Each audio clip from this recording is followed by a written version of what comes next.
perspectives as part of the Whale Listening Project.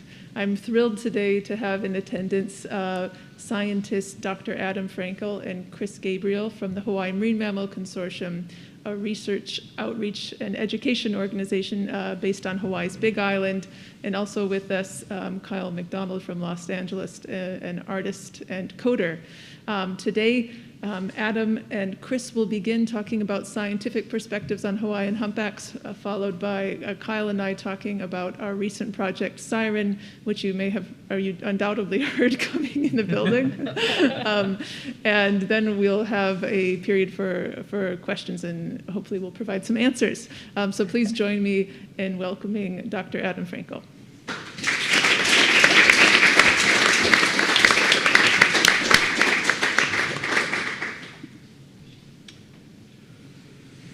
Okay, I'm quickly point out the QR code up there. It'll be at the last slide as well. Today I would like to present the results of about 19 years of work that was conducted by myself, Chris Gabriel, and the other two members of the Hawaii Marine Mammal Consortium, Suzanne Yin and Susan Rickards. And again, as you might have figured out by now, we are working in Hawaii, and specifically the northwest coast of Hawaii Island, which borders part of the Hawaiian Islands Humpback Whale National Marine Sanctuary. And we're looking at the humpbacks in the winter as part of their annual migration. The movement pattern of humpback whales is to summer in the north in high latitude waters where they feed, and then they will migrate migrate to low latitude waters where the waters are warm in the winter for calving and reproduction. And that cycle will figure to be part of the story to come. So, as I love the title here, 20 years of our lives in a few minutes. What we were trying to do was to measure local abundance and distribution of humpback whales. And again, they're all my co-authors and their children.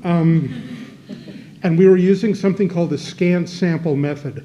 And what we basically do, it's a regulated whale count. You go up there, you have one person and only one person looking for whales in a timed period, so you have a fixed amount of effort for every sample.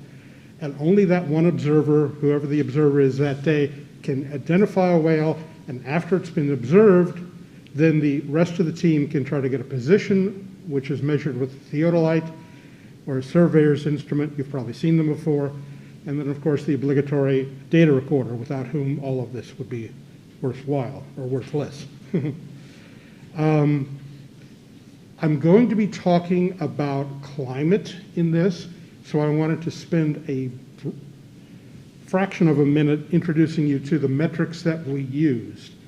There include the North Pacific Gyre Oscillation, and that's correlated with primary productivity or food availability in the Gulf of Alaska.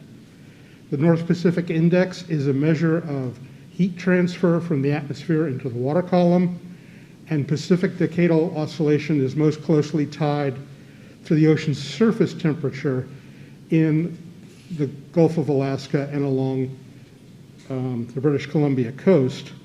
And basically, it's that Alaska and British Columbia coastline where a lot of the Hawaiian humpback whales feed. And on the left, you can see it's very orange, and on the right, you can see it's very green. Those are warm and cool times of the PDO. And I'll skip all the oceanography, but basically, cool water means high productivity and high food availability. Warm water means poor productivity and poor food availability. With that introduction, let me show you some of our data. Here's 10 years of our lives. What we've got is along the x-axis is simply the year, and on the y-axis is the mean number of whales that were seen that year for over those 20 scan samples collected every year. So we're getting a good mean value for every year. And an earlier value from 1988 is put in for comparison, And you can see that this basically represents the good times. For the most part, whale numbers were increasing every year. You know, we who have been in this business for a long time and started off with a very small population, we're just happy, happy, joy, joy. And for the next few years, things, you know, went up and down. It's a biological system. You know, you can't expect everything to be perfect and easy. What fun would that be? But again, things seemed like a fairly normal at a fairly high level. And then, the blob. Hopefully everyone have heard about this in the 2014-2016 marine heat wave, known largely in the media, public media, as the North Pacific blob, and it just sat, this hot water sat in the North Pacific. And it, you know, was along the migration routes for both the Hawaiian and the Mexican humpback whales. So that happened, again, it kicked off in 2014, went through 2016. This is the last 4 years of our data. In 2016, whale numbers plummeted by more than half. They decreased by to less than half of what they were the previous year. Whale numbers hadn't been that low since 2001. Everybody throughout the entire island chain was going, what is going on? And you can see in the following years, it got a little better, but not very much. And we had been collecting these data, again, up to there, we had 15 years of data, so we were in a unique position to be able to try to say what caused this. And I've sort of hinted at the answer, but let me tell you or show you how we got there a little more formally. The other thing that happened was in 2016 was, where are all the calves? Because there were hardly, I think, combining our boat work and our shore work, we saw one calf that year, and that is not normal. And you can see the calf proportion, or the numbers of calves as a percentage of the number of animals, had basically been stable from 1988 to 2015, and then it just plummeted. We also saw a lot of whales that year that were emaciated. We could see the shoulder bones sticking out of their bodies from beneath a very thin blubber layer. So automatically we start thinking about food availability. And so, of course, we turn, as good scientists, we turn immediately to statistics and say, all right, what do the numbers tell us? And we used a statistical model called generalized additive models, and we basically put in all the local things. What year is it? What's the day of the year? Who's doing the observing? What's the visibility like? What's the time of day?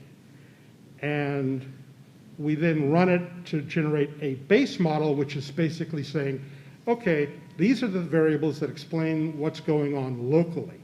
To those base models, we then added those three climate metrics.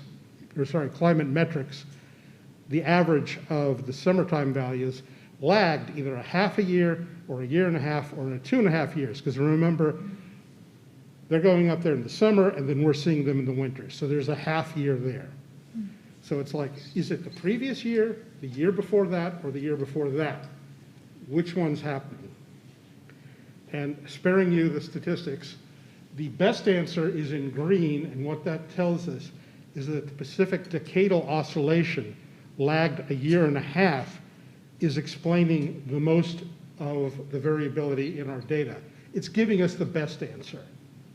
And again, for any statisticians, I'll be happy to go into this a little later in more detail.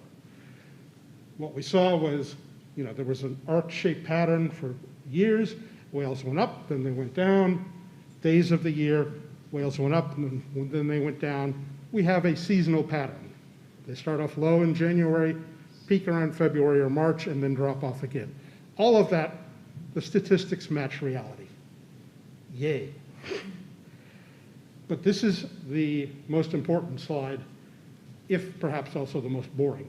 What this tells us is that the most whales are seen when we have a strongly negative PDO value. And that a negative PDO value means cool waters, which mean productive waters, which means good food supply. So if you have a good summer in Alaska, a year and a half later, you should have a good winter in Hawaii. So this also means that we can now turn around and make predictions and see if our models hold up. We ran the same sorts of tests for calf proportion or crude birth rate. Again, getting the same sort of function for year, but for day of year, it's very different, but that's because calves are being born throughout the year. So of course, numbers should be going up all the way through the season. For the climate predictors, these models were not as clear. The North Pacific Index had the best statistical model, but it didn't make any sense biologically. The second and the third best models both point to when there's cold water, and therefore there's more food, there will be a higher percentage of calves. So in summary, we've been able to fortuitously have started this data collection effort long before there was a crisis, and we've been able to document as numbers went up and down, occasionally left and right, and be there for the continuation of the counts during and after this marine heat wave. And we're able to show that there's a very strong prediction in what's going on in Alaska as to how many whales will be seen in Hawaii a year and a half later. And it makes a lot of sense. If you've got poor forage, whales may not be surviving, or they may not have the energy reserves to be able to migrate to Hawaii. Because when they're migrating, they basically don't feed. They don't, as far as we know, they do very little, if any, feeding on the way south, very little, if any, feeding in Hawaii, and very little, if any, on the way back. So you got to have a good reserve to be able to migrate down there. So the bottom line is, yes, again, climate change is affecting our world at all sorts of scales, including the numbers of whales seen off Hawaii. And as promised, this is a QR code to the paper itself, if you'd like to download it, or you can just get it straight off our webpage. And for once, I'm finishing up early, so that should make Annie very happy.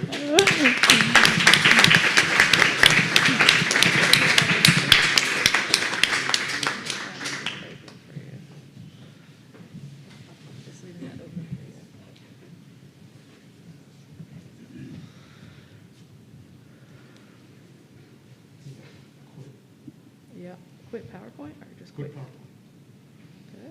And launch your presentation.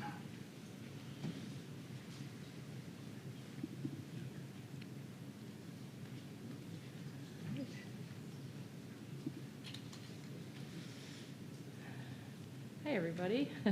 I am really excited to be here and have a chance to be part of this celebration of Katie and Roger Payne's work on the Songs of the Humpback Whale, 50th anniversary. I was really glad to be able to listen to them share their experiences about that pivotal time. And it's also just been rewarding in a lot of different ways to be part of the Whale Listening Project. And the bonus is, I got to come back to my alma mater and be a guest speaker, and I never saw that one coming. So I really want to thank Annie Lewandowski and the Atkinson Center and Cornell University and everyone else that it took to bring Adam and I here for this. For those of you who don't know me, I work in Glacier Bay National Park and also am part of the Hawaii Marine Mammal Consortium. So I have a bit of Alaska bias as well. So we were so pleased when Annie contacted HMMC to work with her and Katie on this project. I could go on and on. Suffice it to say, we had a marvelous 10 days in the field, recording whale song and doing field work. The thing that struck me the most about listening to whales with Katie and Annie was how intently they were listening to the qualities of the song. As a scientist and as the boat operator, I'm trained to do things in a consistent and well-documented fashion. And so when that comes to, for recording whale songs, that means getting the boat in the right place, finding the whale, turning the engine off at the right time, putting the hydrophone over the side without tangling it, turning on the recording equipment, make sure it's working. And then, I kind of take a break, because my job is to bring home the data.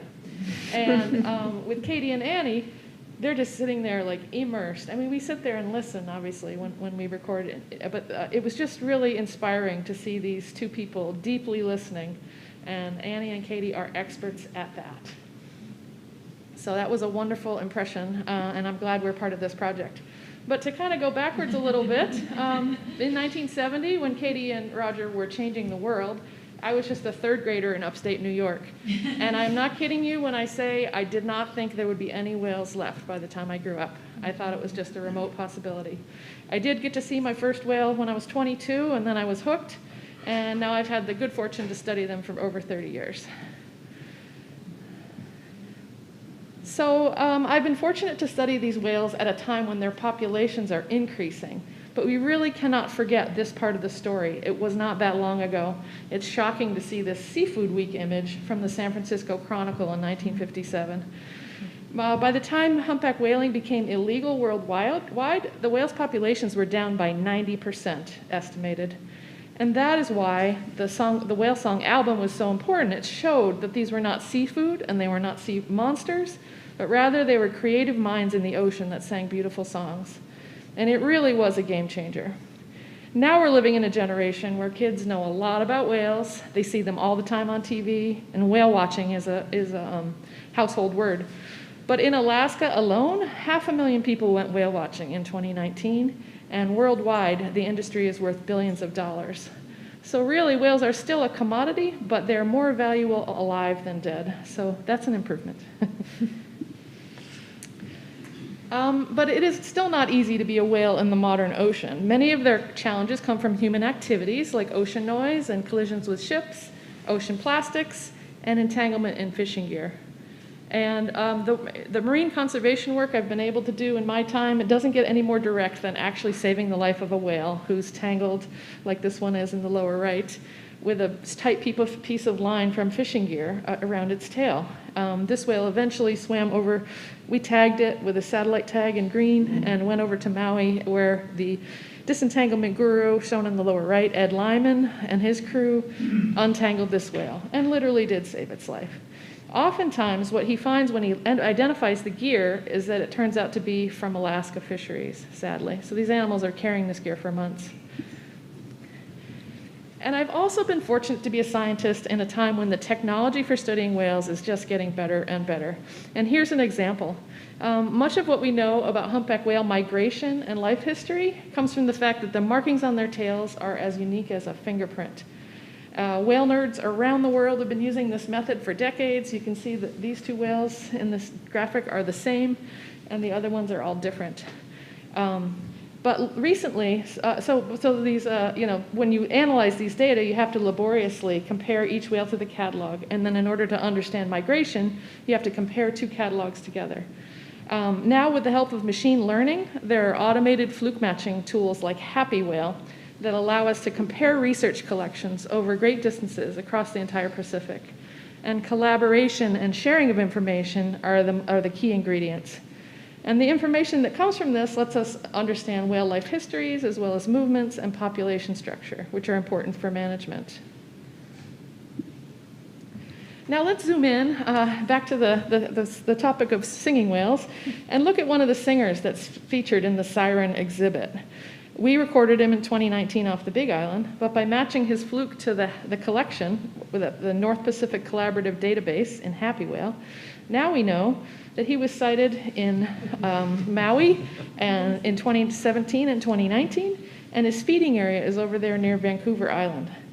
And that's thanks to the data of the research groups that are all listed here. So we can really understand these whales as individuals, as well as listen to them as individuals, which Annie will be talking about a little bit later.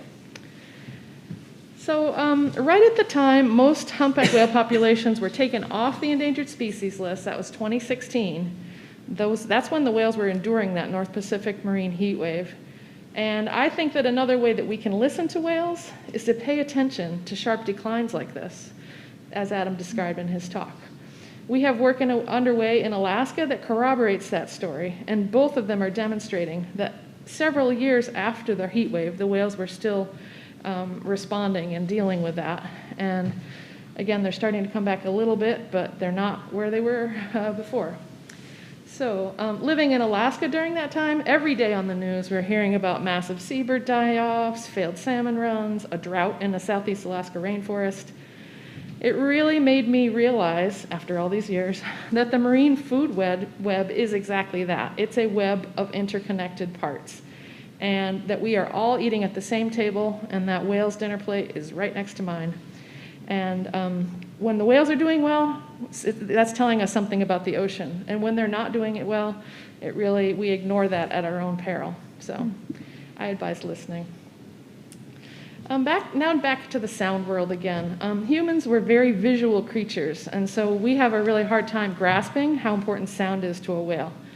They spend most of their time in places where the visibility is such that they can't even see the end of their own flippers, much less their tail or the whale that's next to them.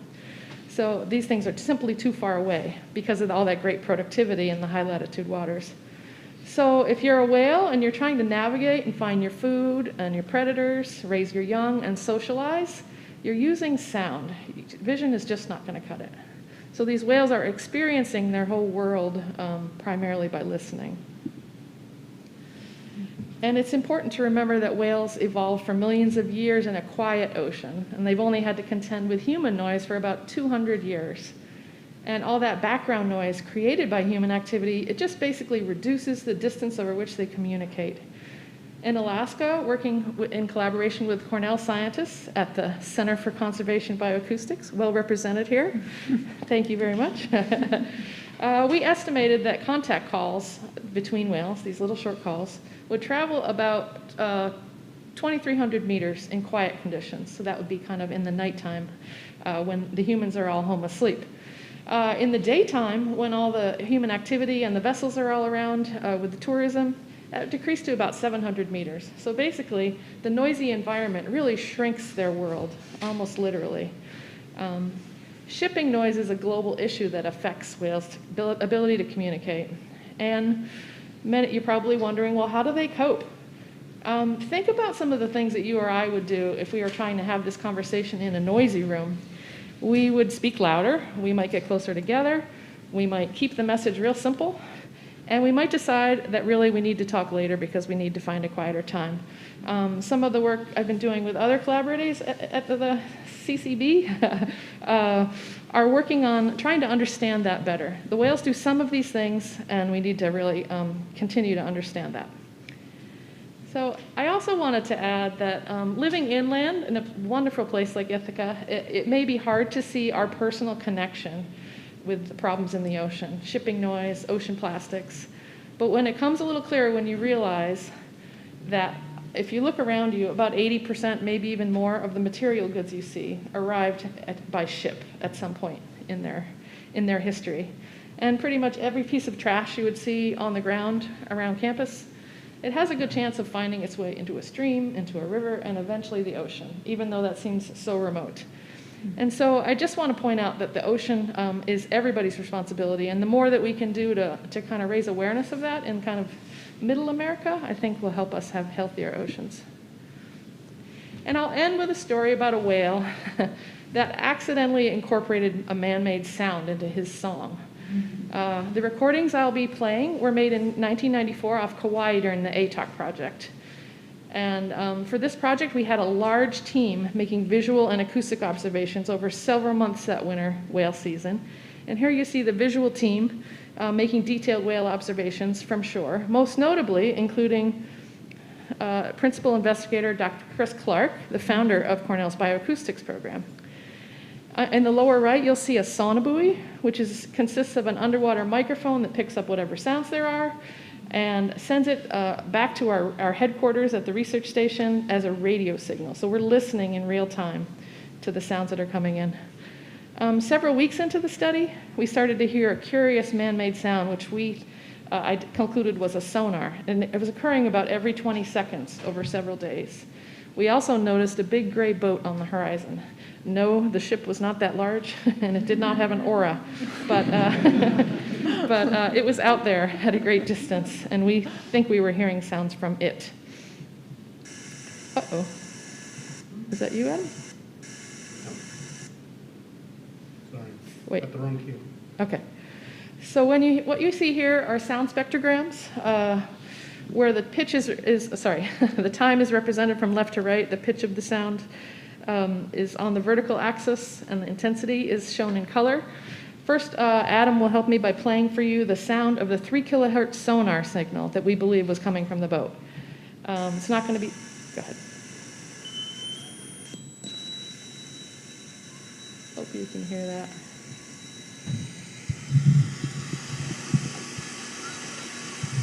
It was occurring every 20 seconds for several days.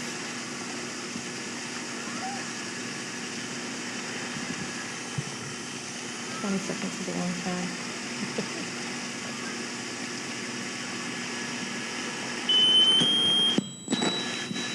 Well, it's a little bit of an earworm, and it's right in our best frequency of hearing, so it's kind of irritating to us.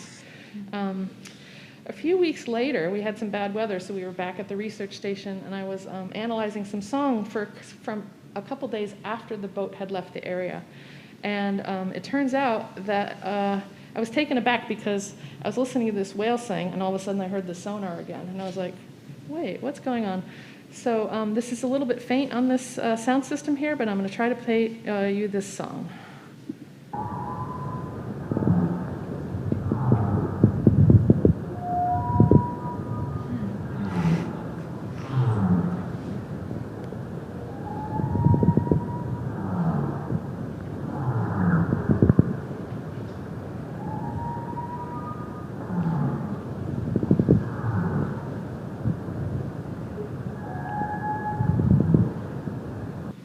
So these whales are in their season of listening to other singers and to incorporating those sounds that they hear, and this whale did this. It's a good reminder, I guess, that humans are sharing the oceans with the whales, and the whales are actually spending a lot more time listening to us than we are to them. And sonar is really just a tiny part of it. Shipping noise is the 1,000-pound gorilla. So I know it's sobering to think of our everyday activities as having a negative effects on oceans and whales. We got into this situation one decision at a time, and I think we have to get out of it the same exact way as individuals. And it is going to take all of us to do. This is a precious place that's the whale's home, it's our home, and I just hope we can continue to be amazed and humbled by these magnificent creatures for many generations to come. It's been my way of life that to believe that we're all part of the problem, but we're also all part of the solution. Everyone has something to contribute. So any of you students in the audience or people early in your career, there's always a role for you. If you're interested in marine science, you might want to take a look at that QR code link. That's an interview with Suzanne Yin from the HMMC about what it's like being a marine mammologist and what qualities you can bring to it. If science isn't your thing and the ocean still captivates you, our planet also needs poets and artists and lawyers and engineers, policymakers and supporters of all kinds. It's important. So, and that is also why it's so important to have people like Katie and Roger bringing whale song into people's living rooms and works of art like Siren. And on that note, I'll hand it over to Annie to talk more.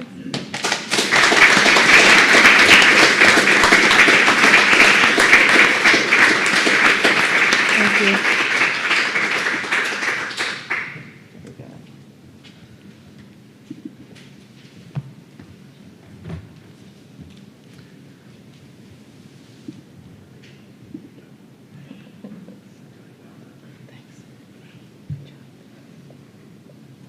Okay. Thank you so much, Chris and Adam. In 2017, I began meeting with Katie Payne to learn about the evolving songs of humpback whales. Katie had visited a class I co-teach with Ron Hoy called Music on the Brain to talk about acoustic communication in another species and had given a wonderful lecture like last night's on the humpback's changing song. I teach classes here at Cornell in songwriting and improvisation, and I found with humpback whales a kind of kinship. The creative process I was involved in and researching in humans revealed to me in another species. In meetings with Katie, we listened together to the songs of Hawaiian humpbacks from the 1970s and 1980s, marveling at the timbral and expressive range. We analyzed and compared songs and talked about changes we noticed in the song's composition, changes that ranged from the quite nuanced to the exceptionally bold. These rich listening sessions and conversations inspired me to compose Cetus, Life After Life. for whale song and chimes, which some of you may have heard performed from McGraw Tower a few weeks ago.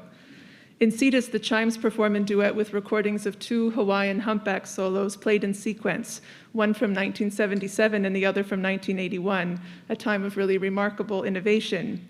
The chimes part follows the development of one of the song's themes during this period, tracing its changes over the course of the piece.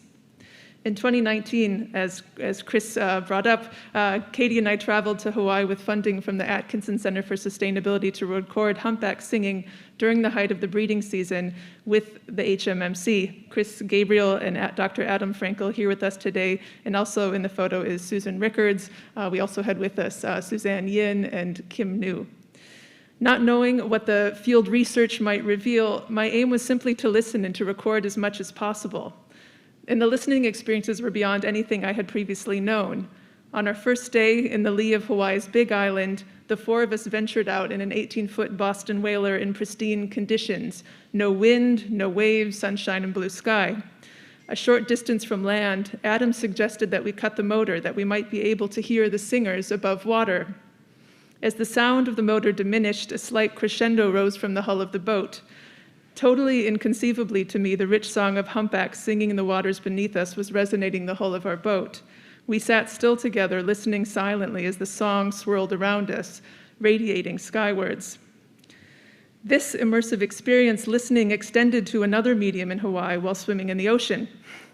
Kicking my feet up in the air, I experienced the feeling of being completely enveloped in the humpback song, a feeling like I was inside of it. Listening in the water created a loss of directionality, and a loss of high frequencies of the song, but the low frequencies were quite clear, and when close enough, could resonate a person's body. These listening experiences would come to inform the piece Siren. After 2 weeks on the water together, our recordings ranged from distant choirs of humpbacks singing asynchronously to exquisitely detailed recordings of singers close enough to our boat that the HMMC was able to take photos of the singers' flukes, as Chris was saying in her talk, which function as a humpback's fingerprint, that no 2 are alike.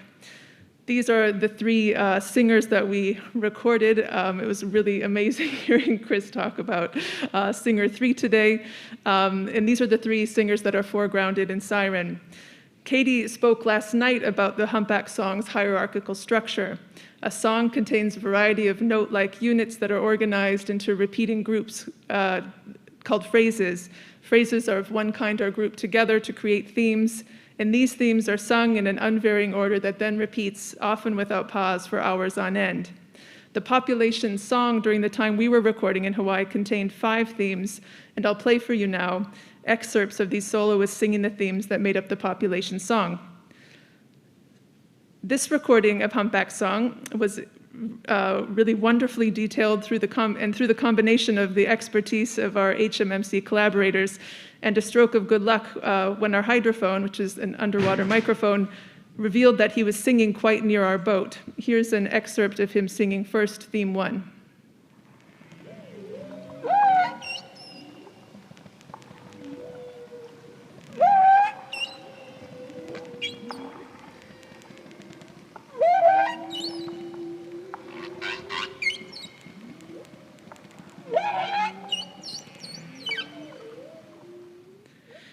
He stopped a dazzling performance mid-theme 2 to begin an active surface display of breaching and peck slapping, which you see pictured here. This recording captures that moment when theme 2 ends and he appears above water.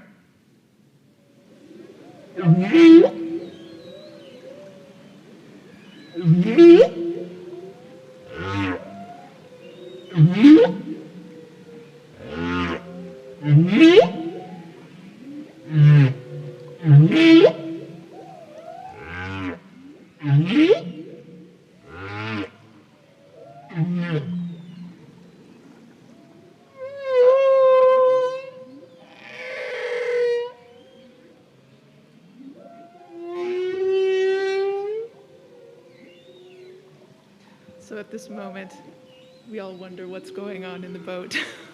He suddenly stopped singing. And I always love this moment in the recording because hearing this foregrounded singer drop up, you hear the sort of oceanic abyss revealed. And then, of course, seeing the surface display was totally remarkable.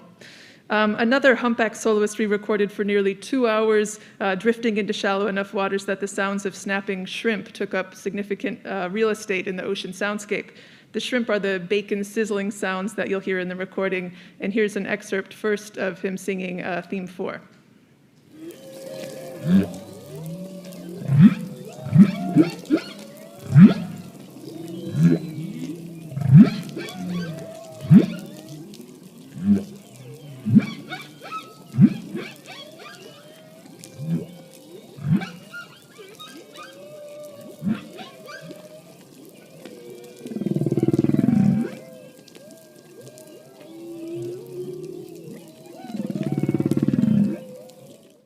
And also theme 5.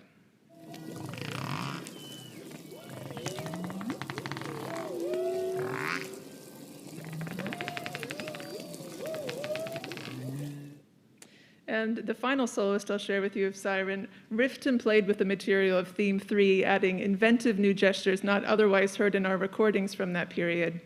Though singing a similar song, each singer invariably sings it freshly his own, with changes revealed in both aspects of time and tone. So I'll play for you now first the third soloist take on theme 3.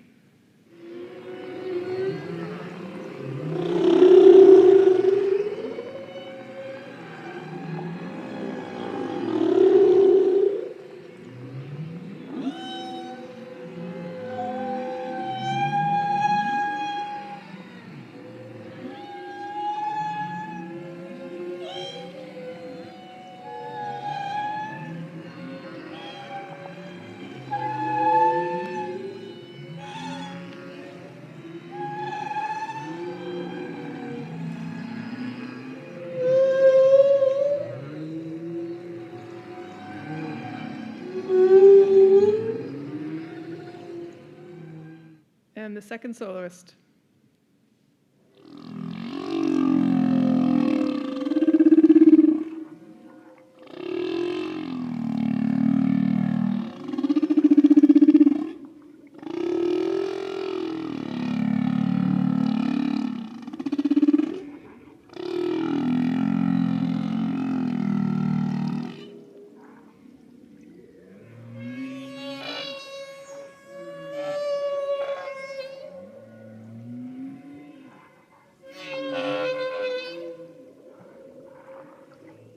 That was actually the first soloist, so I'm going to see if I can find the second soloist.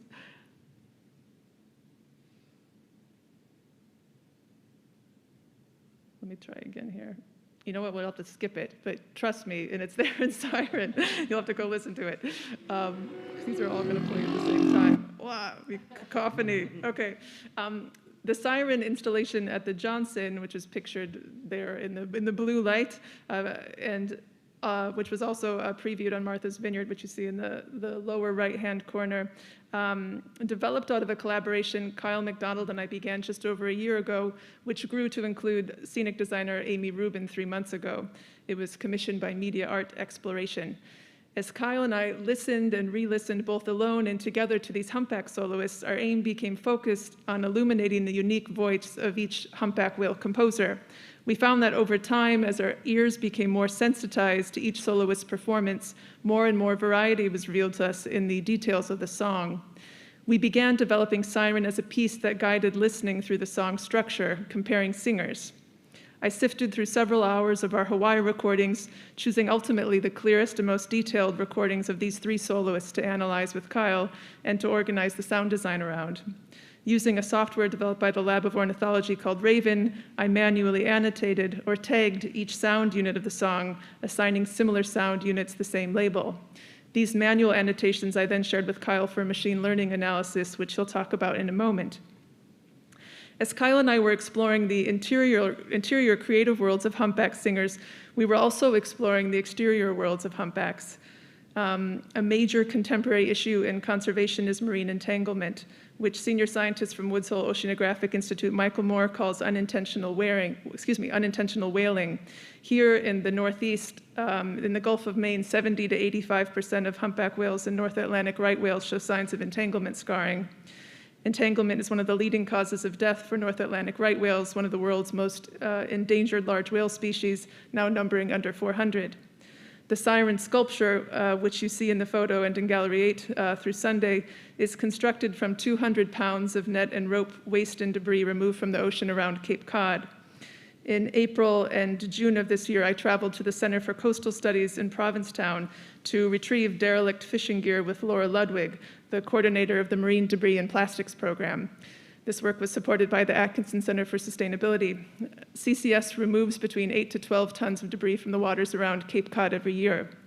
Laura Ludwig notes that data reflects that very few large whale entanglements occur in ghost gear, which is any abandoned, lost, or otherwise discarded fishing gear. Studies on entanglement show active fishing gear to be the source of entanglement or otherwise inconclusive as to the origins of the entanglement material. Siren invites the audience into the tangle to consider how we can use technologies in a way that escapes their connections to extraction to provide instead protection for our ancient mammalian marine relatives.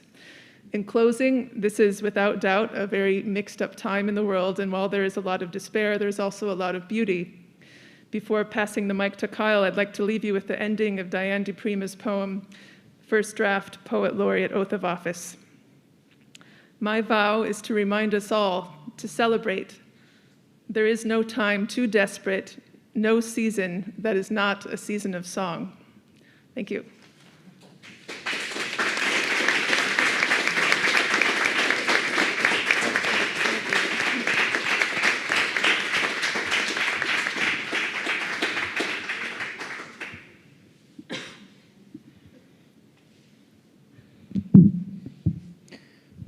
Thank you, Annie. And I want to say thanks to everyone else who made this happen, along with Annie. It's been an honor and a lot of fun to be here. I'm an artist, and I work with code and sound. I'm based in Los Angeles. My involvement in Siren has been this kind of long, ongoing discussion with Annie, but also working on the lighting design for the installation that you'll see upstairs.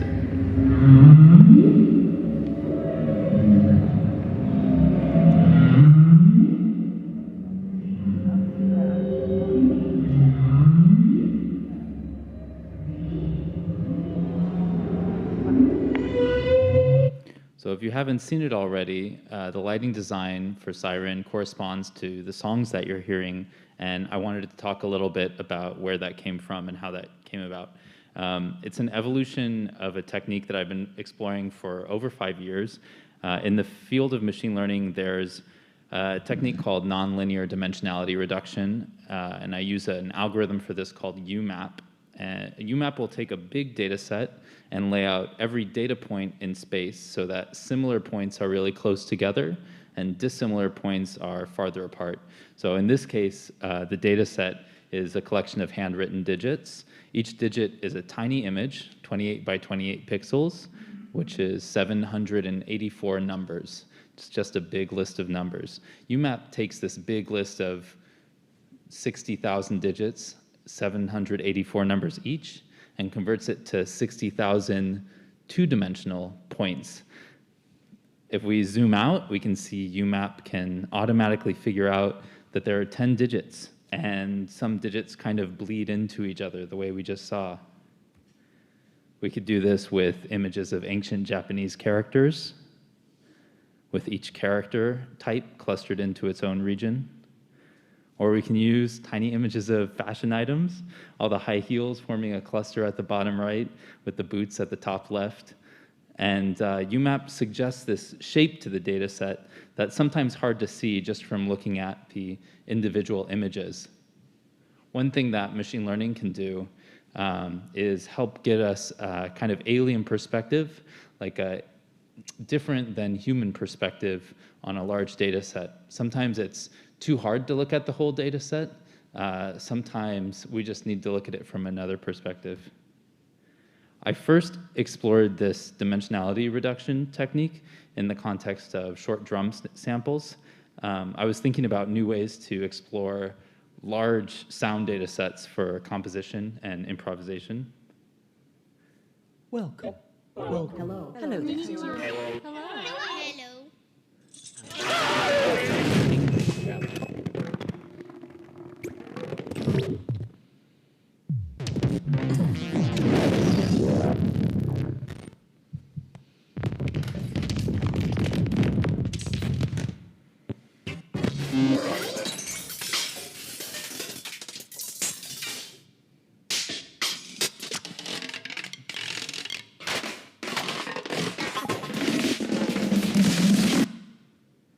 Dimensionality reduction doesn't give you a single definitive answer. There's a lot of different ways to organize a data set. So it's more like a starting point for other kinds of exploratory analysis. I showed this tool to a friend, Alexander Chen, who recently moved to rural Massachusetts, and he was turning into a bird watcher very quickly. And he asked what would happen if we use this for bird calls and bird songs. So I split up the calls from songs in a data set here from the Cornell Lab of Ornithology that included North American birds. And I processed the sounds with another algorithm called TSNE that instead of working with tiny images, I worked with tiny spectrograms for each sound, a kind of visual representation that we've seen already.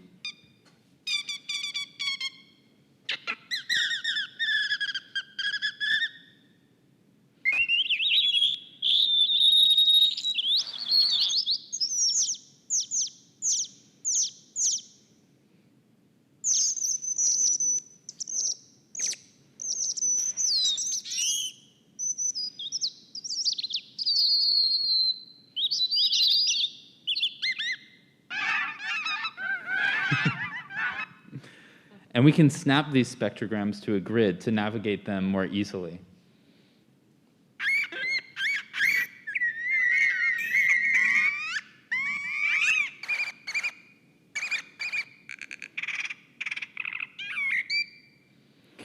After working with Alex on the bird calls and bird songs, he got in touch to ask what we might be able to find in a much larger data set of underwater recordings.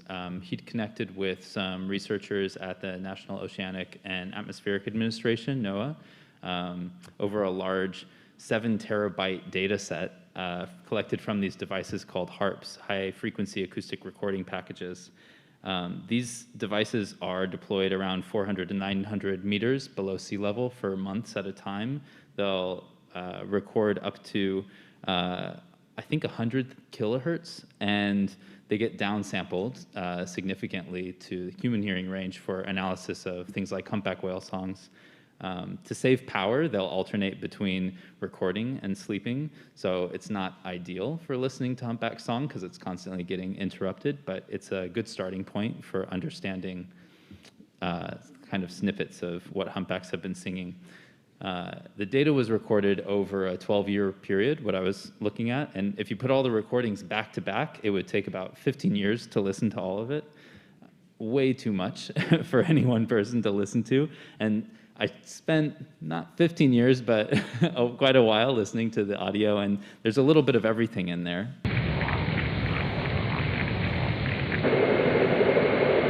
It's an engine noise. I think it's an echo sounder. More Navy sonar. That's dolphin whistles.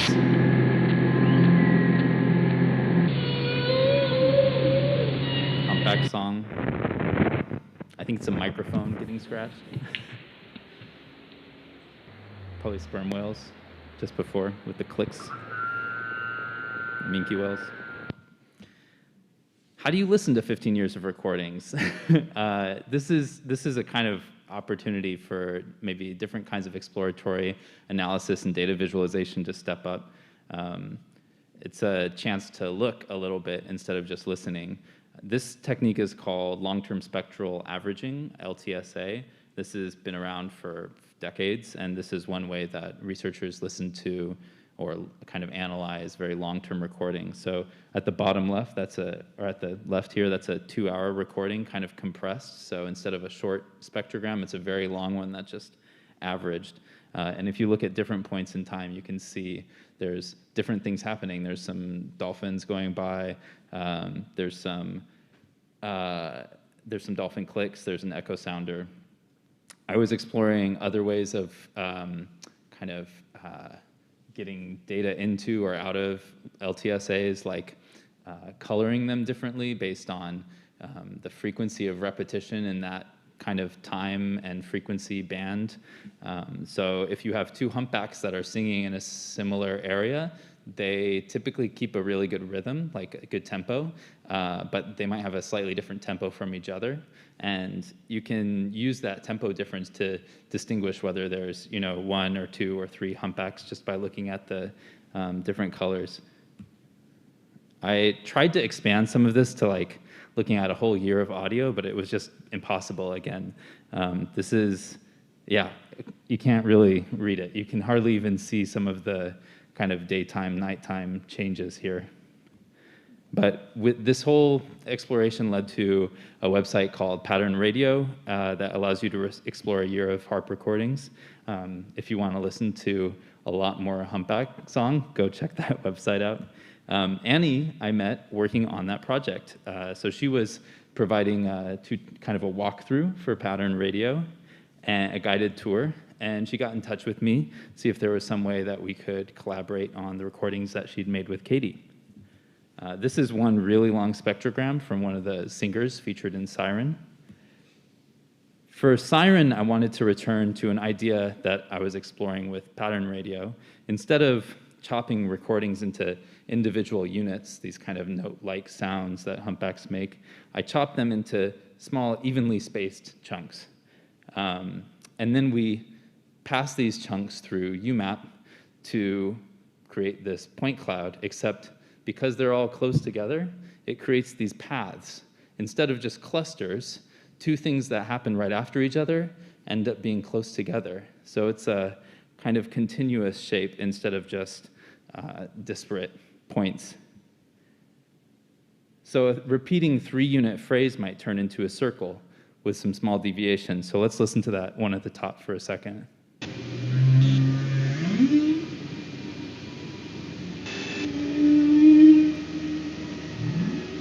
So that's the 3-unit phrase. Now we're repeating again. And you can imagine we're sort of traveling around this loop. And when it varies a little bit, we sort of diverge slightly from that loop.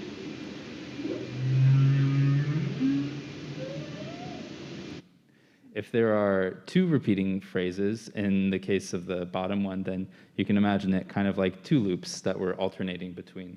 This is not like a standard scientific thing. I'm not a bioacoustics researcher. I'm just trying to find kind of creative ways to listen differently with aids from machine learning and tricks that I've learned from making generative art, combining all of that into one place.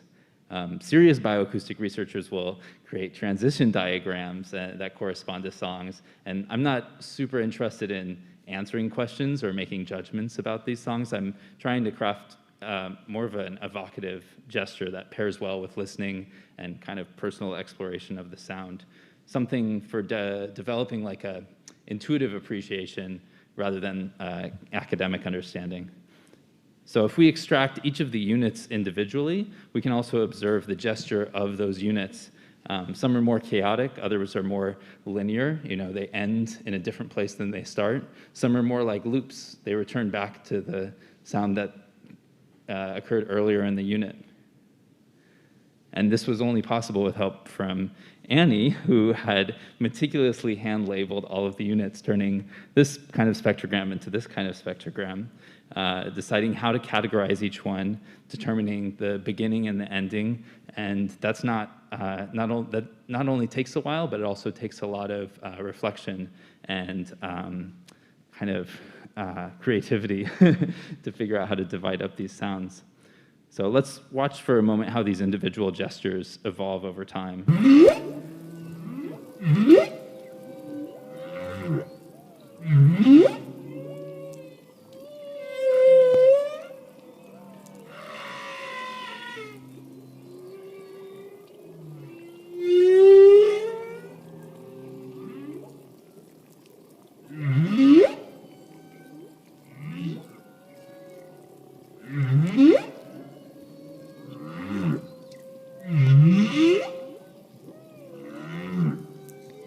And if we jump to a different part.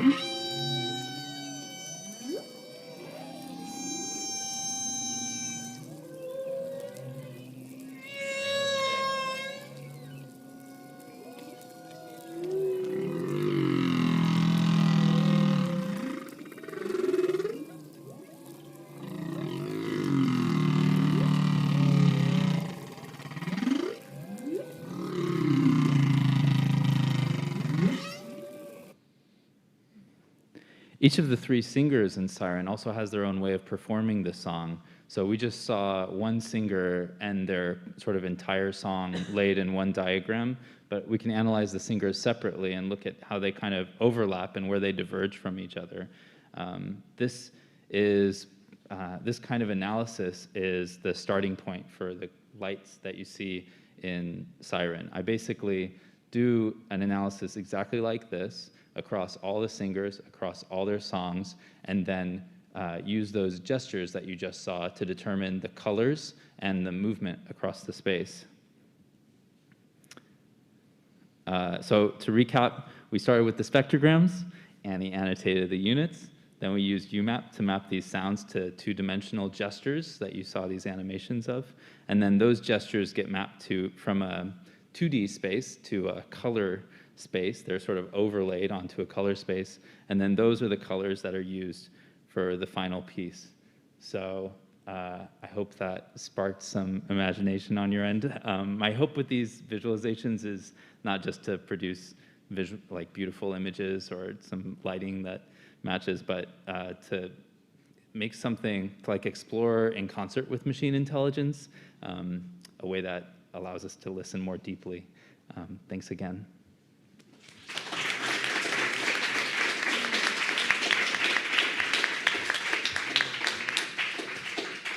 Great. So we'll take some questions from the audience, the live audience and the virtual audience. Han. Thank you for the presentation.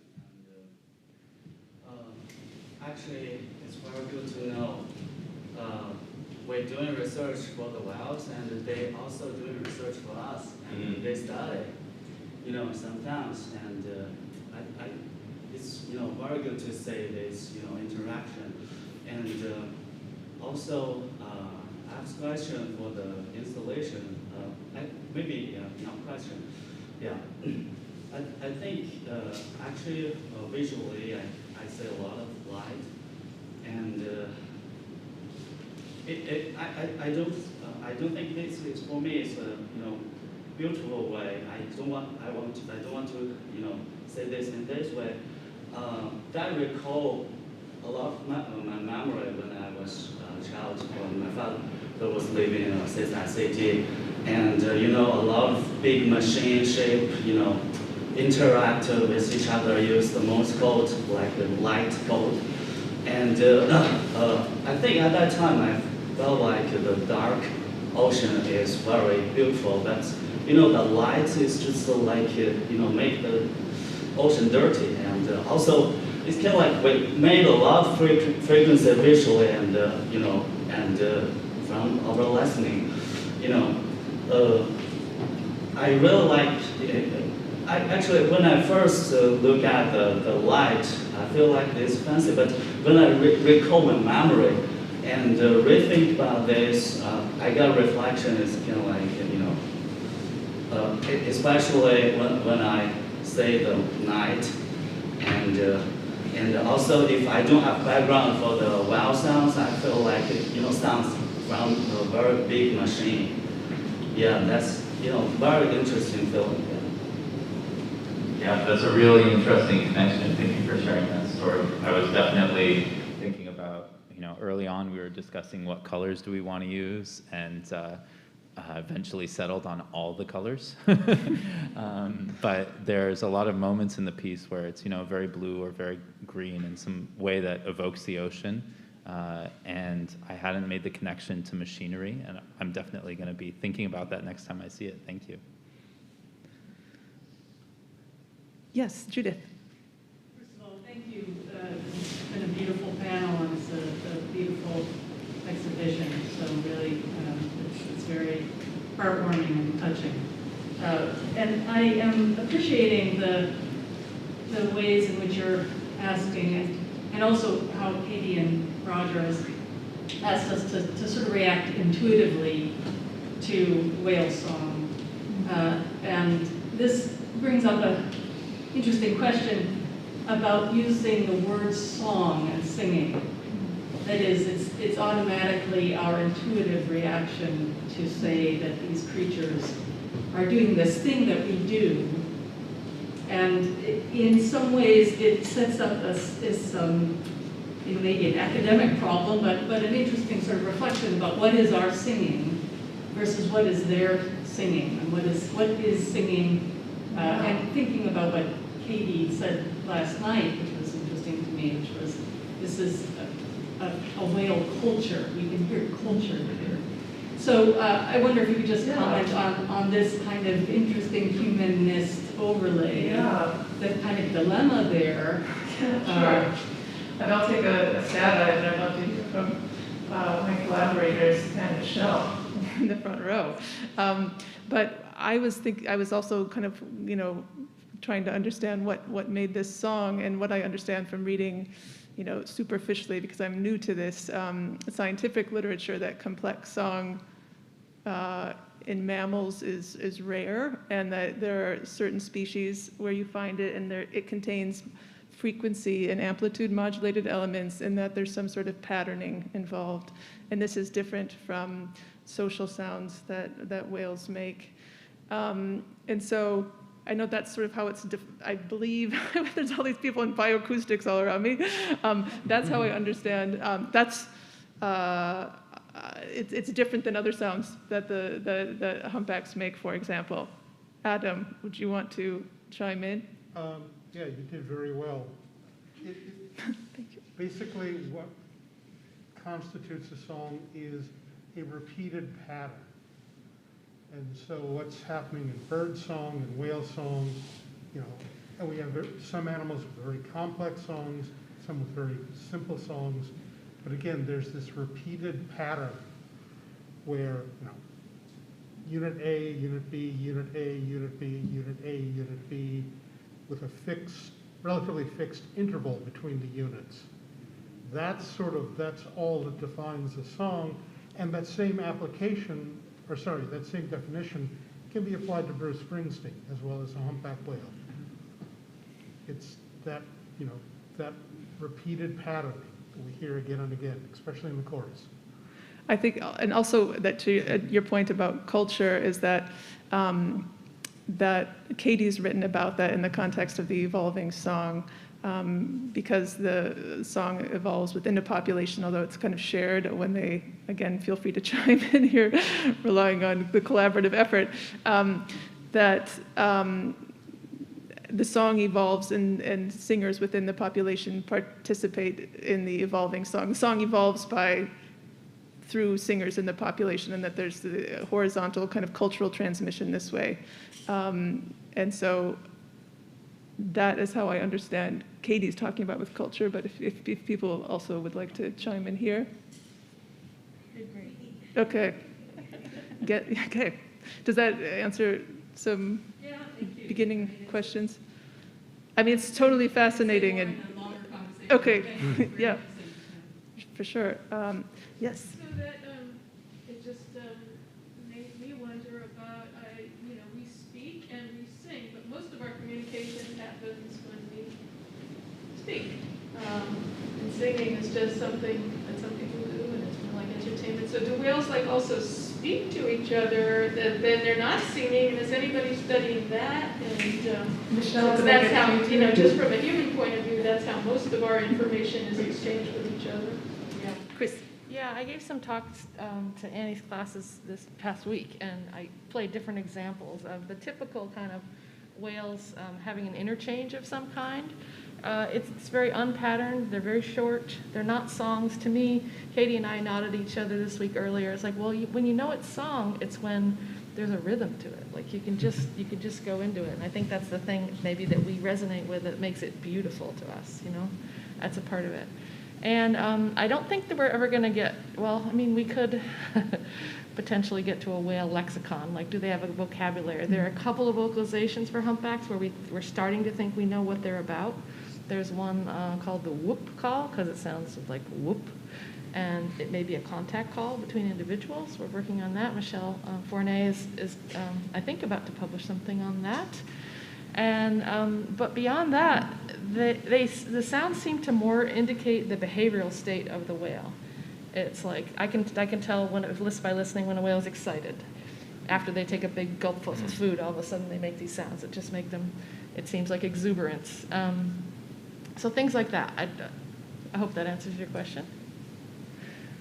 We have a question I'd like to get from the remote virtual audience. When whales sing, where do the sounds come from in their body, and is there any vibration? From Catherine.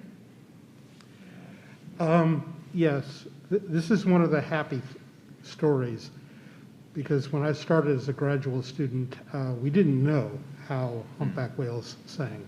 And now, thanks to some work by some other folks, we now do know. Remember, whales are terrestrial animals that have gone back into the ocean. And whales have vocal folds in their trachea, just as we do.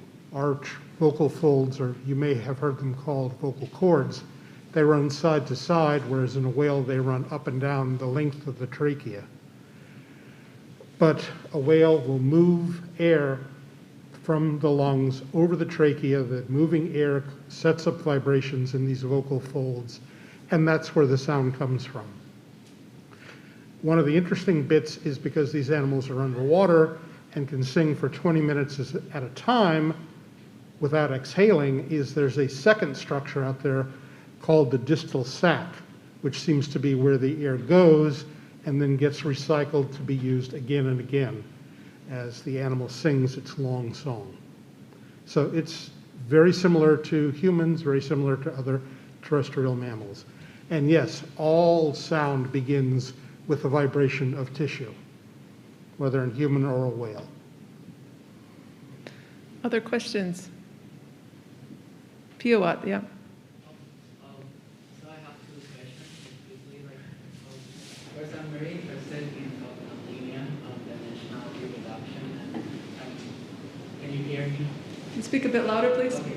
So first of all, I'm interested in the nonlinear dimensionality reduction, where I can see that there's a lot of possibility that hearing, coding some words, like we can put like dog, cat, whatever, like we have a big soup, and so I'm thinking about how we can access to these information, the data of sounds, like how is there any way that like any of us could just like Google or like just go into the database of sound? This is the first question. And the second question, like as a composer, I'm thinking about it's like a big aquarium. I don't know. It's like a big place for hearing a lot of animals underwater.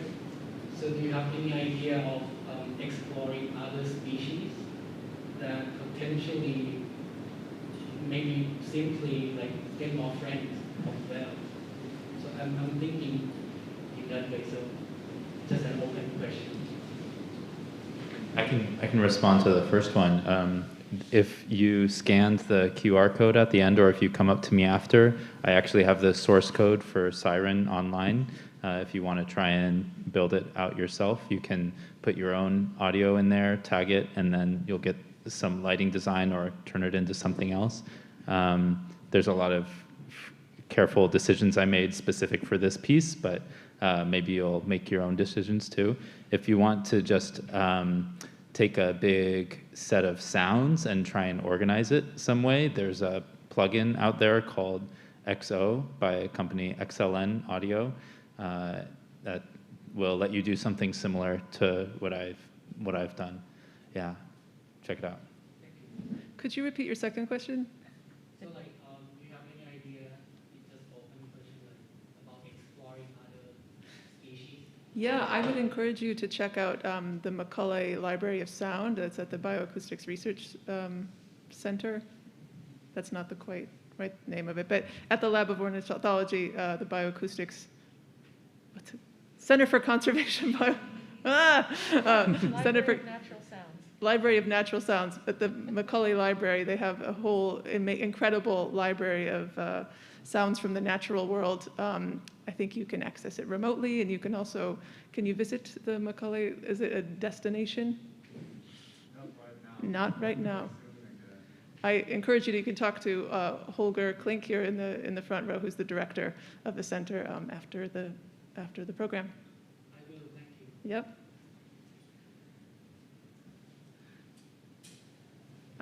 Annette.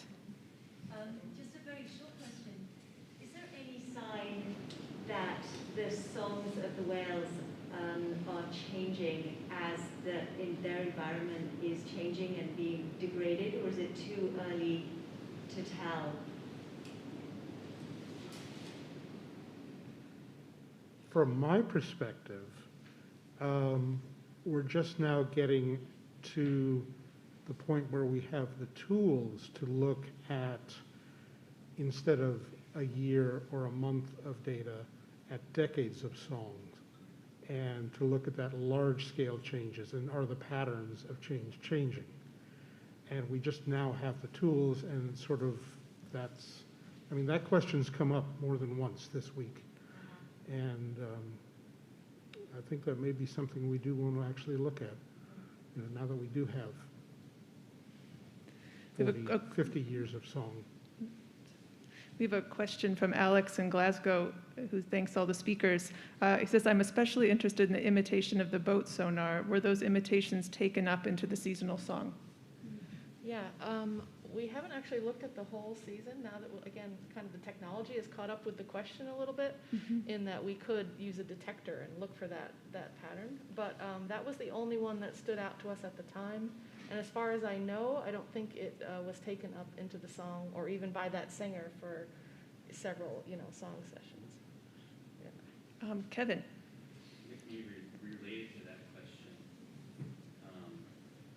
is whether, and I don't know if this reaches an ethical barrier of some kind, but whether you've ever tried inserting through playback or et cetera, knowing that there was this sonar response as a way of understanding how the language is being developed, if humans have made an effort to insert things into the song. We haven't made an effort to intentionally change the song. We certainly are presenting them with sound constantly. But there have been several studies where scientists have gone out and played back recordings of whales to them in an effort, usually in an effort to try to answer a question about the function of those sounds. That's what I did for my master's study, was playing back different versions of humpback whale song, current and old song, with some control sounds and sounds from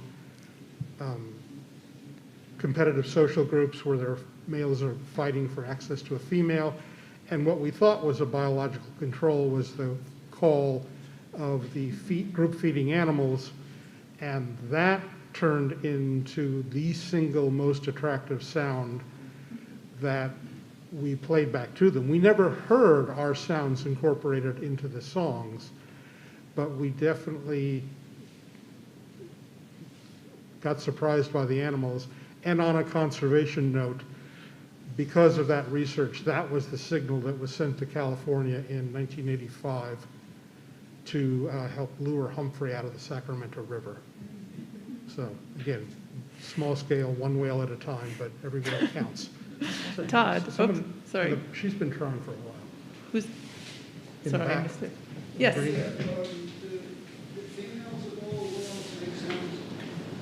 Yes, they do. As far as we know, only male whales sing, but we do know, at least in humpbacks, we know females vocalize. But as far as we know, all the songs, all the singers in whales have been shown to be male. We haven't answered all the questions. We haven't listened to every species yet, so stay tuned. Todd. So there's been a series of questions about sort of how anthropogenic noise is affecting things. It seems we've had the unfortunate perfect experiment in the last 18 months, much like 9/11 presented. Is there data now collected that we're analyzing that might answer some of these perturbations to a more quiet ocean? Yeah, that's an excellent question, and it is one of great interest in the last year and a half. And it's interesting because like 2020 was a kind of the perfect experiment in that things really completely shut down, and then 2021 has kind of been a gradual return, at least where I am in Alaska. And working with Dimitri Panarakis and Holger Klink, we actually quantified kind of the ambient noise environment up in Glacier Bay. And working with Michelle, we're about to, so that was mostly about the noise levels and things. With Michelle Fournet, we're going to start to look at what that did to the complexity or the amount of vocalizations. And it's a difficult avenue of study because even if you're in a place where there are a lot of whales, you might not be hearing a lot of sounds. So it's so context-driven when they vocalize and what they do with their vocalizations. So it'll be really interesting to see what we get. Yeah, 90% of what the whales are doing in Alaska is about the food. So they're, if it's in the service of getting more to eat, that's when they're going to use that sound as a tool. So. Makes sense. And I was also wondering, sort of on the Hawaii side, is there a chance we have a more creative mind going on because they're not in a state of stress that's quite as high? Yeah. Possibly. Yeah, But that could be. Sounds like that's exactly what. I mean, to go back to the anthropogenic noise point, there is work in right whales that suggests that they actually shifted the frequencies that they're using. So because there's so much, broadband noise from vessels, that they've actually shifted out of the range so they can, get a little more distance on their sounds. And so something like that might be something we would look for in song, in the quiet. Yeah. Yes, back, Daniel. Thanks so much for presentation today. Really, everybody's part was really awesome. I have just a couple questions about anatomy of whales, like one, and then one about songs and like legacy. So first, do we know the frequency range that whales hear? First question. There have been a very few direct measurements of whale hearing ability. I actually did one of them. But most of what we know about whale hearing range has been done by Darlene Ketton and company, where they actually look at the size and the size, thickness, and strengthening of the basilar membrane in the inner ear. And you can look at the basilar membrane of a blue whale, and it's big and wide and floppy. It's built for low frequency. And if you look at the basilar membrane of bottlenose dolphins, it's narrower. There's a lot more bony reinforcement to stiffen it up. It's built for high frequency sounds. So you can get a good approximation of the frequency range by the anatomy. There have been a couple of studies where people have looked at the behavior of whales when different sounds are being presented. And I'm speaking about large wild whales because in captivity they can do regular audiograms. But in large wild whales, there have been a couple of experiments where people have played different frequencies and looked for a behavioral response. And if you can see a behavioral response in the presence of a sound as opposed to when it's not there, then that indicates the whale heard the sound. And that's how, for example, we're pretty sure that gray whales can hear at least 21 kilohertz. Okay, cool. And then related to that question, this idea of males being the only singers made me have a question and wonder. I don't know about whale communities, but I'm wondering about if these calves are raised by the mothers, I assume, and then with this teaching of song, is there relationships, or are there relationships between whale families? And if the mother is teaching, where do the males learn their song from?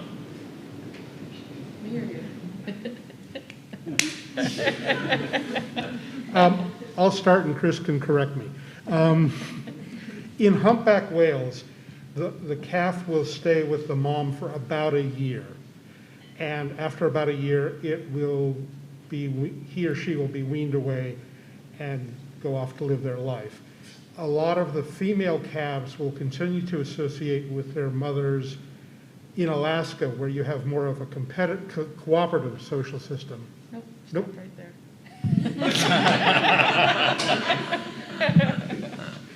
Fail. All right. So the calf gets that, it's born into that sound environment in Hawaii where it's starting to hear song, right from birth.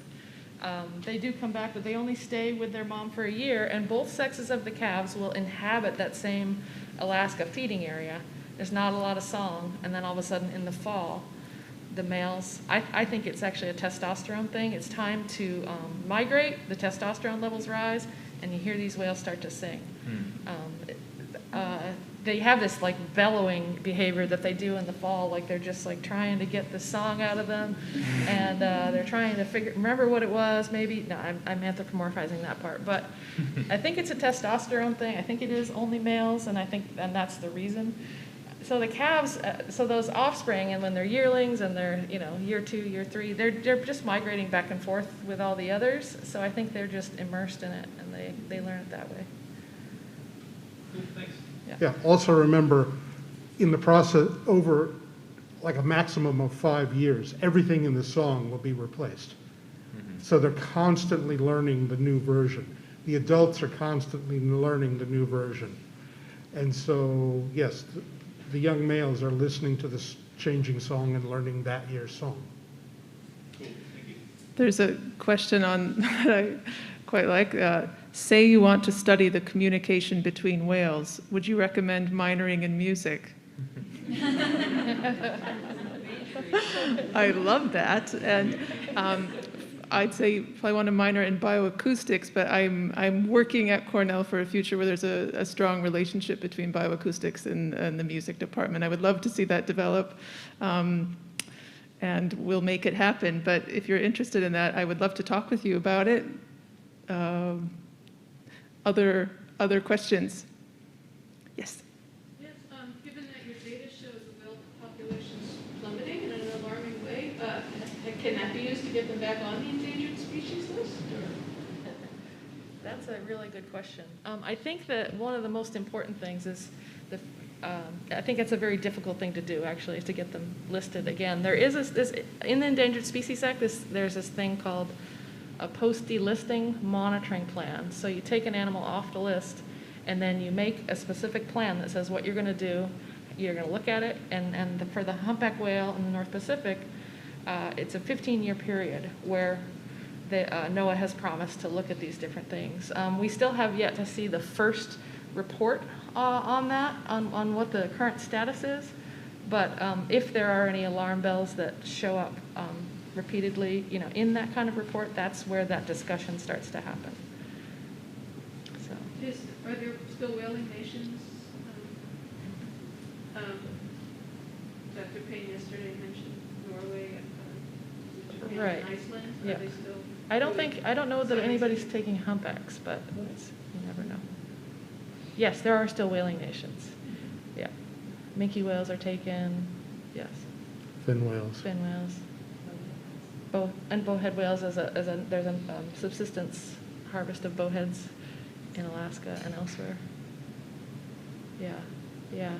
I mean, really, my overriding impression was that, when we were commercial whaling, we took the population way down. The whales, despite all these environmental hazards and difficulties, they were really doing pretty well once we stopped killing them. They're very resilient, and after this heat wave recovery, like we're not, maybe 50 to 75% of the numbers that we had, they are starting to have calves again. So I think they're resilient as long as the ocean ecosystem comes back up to speed and stays there. But given climate change, do you think they can be that resilient with that? If the food supply isn't there, they can't overcome that. And it's really anybody's guess, right? We have no normal anymore. We don't know what the ecosystems are going to do. And one thing, if I may add, of all the baleen whales, humpbacks perhaps have one of the most varied diets, feeding on krill to small fish. whereas a lot of other baleen whale species have a much narrower feeding range, and they may prove to be more susceptible to a changing environment than humpbacks. We have another question in from remotely. Are there plans to exhibit Siren in other locations, or is it a permanent installation at Cornell? How would the Johnson like to hear whale song all the time? Maybe. It'll be here for 4 days through Sunday, and then it's produced by Media Art Exploration in New York, and we'll be performing it at the Neuroverse Festival in New York, November 5th through 7th. And you can check out the Media Art Exploration website for performances after that time. We have time for one more question. Anyone?